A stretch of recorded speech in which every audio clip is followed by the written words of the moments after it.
ভাবি কেমন আছেন? ভাই আমি ভালো নাই ভাই, আমার শাশুড়ি একটু আগে দুনিয়া ছেড়ে চলে গেছে। ইন্না লিল্লাহি ওয়া ইন্না ইলাইহি রাজিউন। আল্লাহ রহম করুক ভাবি। ভাই আপনার ভাইরা আপনি খবরটা দিয়ে দেন, আমি সরাসরি কইতে পারবো না, ও অনেক ভাঙা পড়বো ভাই, আপনি একটু বুঝাই কয়ে ওরে। ঠিক আছে ভাবি, আপনি মন খারাপ করেন না, আর আমি দেখতেছি, আর কি হয় আমাকে জানায়েন।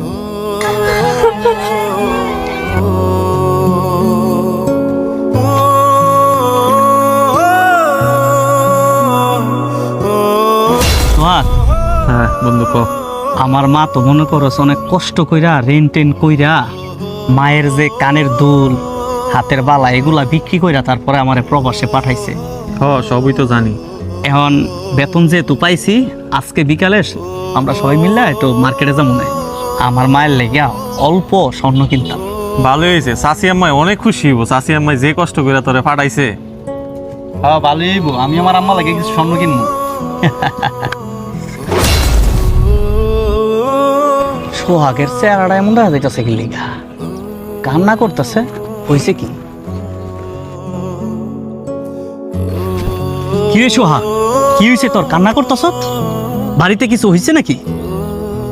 না বন্ধু, আমার বাড়িতে না, আসলে তোর বাড়িতে।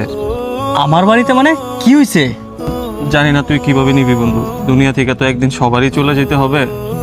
মানে চাচি আম্মা দুনিয়াতে নাই।